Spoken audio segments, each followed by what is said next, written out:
Icon star Allu అర్జున్కే కాదు Telugu cinema రంగానికే best యాక్టర్గా first national అవార్డును తెచ్చిపెట్టింది పుష్ప చిత్రం. దీనితోనే దేవిశ్రీ ప్రసాద్ సైతం బెస్ట్ మ్యూజిక్ డైరెక్టర్గా ఫస్ట్ టైం జాతీయ అవార్డును అందుకున్నాడు. 2021 డిసెంబర్లో పాన్ ఇండియా మూవీగా రిలీజ్ అయిన పుష్ప 300 కోట్లకు పైగా గ్రాస్ను వసూలు చేసింది. దాంతో దీని సీక్వెల్ కోసం కోట్లాది మంది ఎదురు చూస్తూ వచ్చారు. 3 ఏళ్ల తరువాత వాళ్ల ఎదురుచూపులకు తెరపడింది. పుష్ప అంటే ఫ్లవర్ కాదు ఫైర్ అని చెప్పిన ఐకాన్ స్టార్ ఇప్పుడు పుష్ప అంటే ఫైర్ కాదు వైల్డ్ ఫైర్ అంటున్నాడు. మరి నిజంగానే ఇది వైల్డ్ ఫైర్ ను తలపిస్తోందా?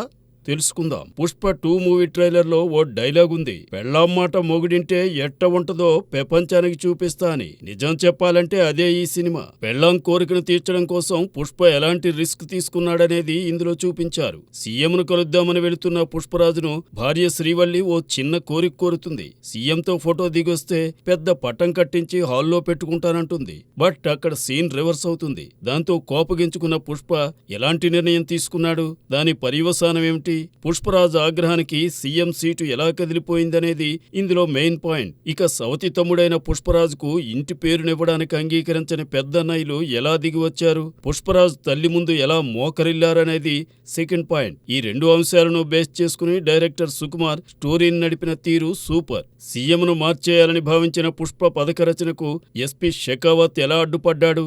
అతని ఎత్తులకు పుష్ప ఎలా పైవెత్తులు వేశాడనేది టామ్ అండ్ జెర్రీ పోరును గుర్తు చేస్తుంది. సినిమా అంతా ఒక లెవెల్ అయితే ప్రీ క్లైమాక్స్ లో వచ్చే జాతర ఎపిసోడ్ మరో లెవెల్. అల్లు అర్జున్ నట విశ్వరూపాన్ని సుకుమార్ సిల్వర్ స్క్రీన్ మీద అద్భుతంగా ఆవిష్కరించాడు. బన్నీలో ఇంత పొటెన్షియాలిటీ ఉందా అని ప్రతి ఒక్కరూ ఆశ్చర్యపోయేలా చేశాడు. పుష్ప మూవీలో ఆర్టిస్టుల డైలాగ్, మాడ్యులేషన్, బాడీ లాంగ్వేజ్ మీద దృష్టి పెట్టిన సుకుమార్ ఇందులో వారి నుండి బెటర్ పెర్ఫార్మెన్స్ రాబడ్డానికి ప్రయత్నించాడు. పుష్పలో బన్నీని బాగా వాడేసుకున్న సుక్కు ఇందులో బన్నీతో పాటు ఫహద్ ఫాజిల్ ను పూర్తి స్థాయిలో యూజ్ చేసుకున్నాడు. వీరిద్దరి మధ్య వచ్చే సీన్స్ సూపర్ గా వర్కౌట్ అయ్యాయి. పుష్పలో మాదిరిగానే ఇందులోనూ త్రూఅవుట్ ఫిల్మ్ పుష్పరాజ్ పక్కనే కేశవ్ ఉంటాడు. అలానే షెకావత్ పక్కన కానిస్టేబుల్ కుప్పిరాజ్ గా బ్రహ్మాజీ ఉంటాడు. ఫస్ట్ పార్ట్ లోని చాలా మంది ఆర్టిస్టులకు ఇందులో పెద్దంత ప్రాధాన్యం దక్కలేదు. ముఖ్యంగా సునీల్, అనసూయ జంట ఇలా వచ్చి ఏదో అలా కనిపించి వెళ్లిపోతుంది. కొండారెడ్డి బ్రదర్స్ పరిస్థితి అంతే.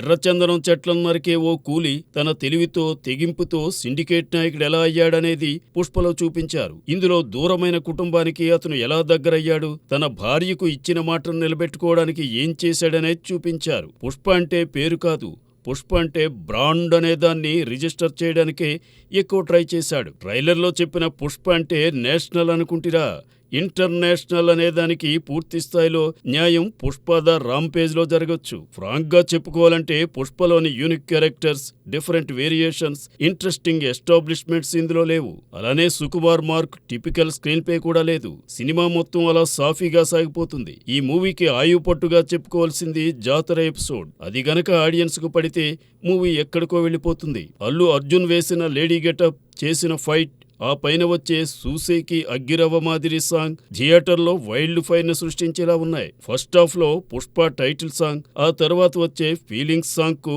కరెక్ట్ ప్లేస్మెంట్ లభించింది. ఇక ప్రీ క్లైమాక్స్ లో వచ్చే కిస్సిక్ సాంగ్ పర్వాలేదనిపిస్తుంది. క్లైమాక్స్ లో బన్నీ చేసే ఫైట్ గూస్ బంప్స్ తెప్పించడం ఖాయం. మొత్తం మీద మాస్ ఆడియన్స్ కు, బన్నీ ఫ్యాన్స్ కు Sukku and Mythri team full meals పెట్టేసింది. సినిమాటోగ్రాఫర్ కోబా పడిన కష్టం ప్రతి ఫ్రేమ్ లోనూ కనిపిస్తుంది. దేవిశ్రీ ప్రసాద్ ట్యూన్స్ ఇప్పటికే చార్ట్ బస్టర్స్ గా నిలిచాయి. ఈ సినిమాకు సిఎస్ శామ్ బీజిఎం ఇచ్చారు. మైత్రి మూవీ మేకర్స్ అధినేతలు నవీన్ ఎర్నేని, రవిశంకర్ ఎక్కడా రాజీ పడకుండా మూవీని తీశారు. ప్రీ రిలీజ్ కే కొత్త రికార్డును సృష్టించిన పుష్ప 2 ఇంకెన్ని రికార్డులు బ్రేక్ చేస్తుందో చూడాలి.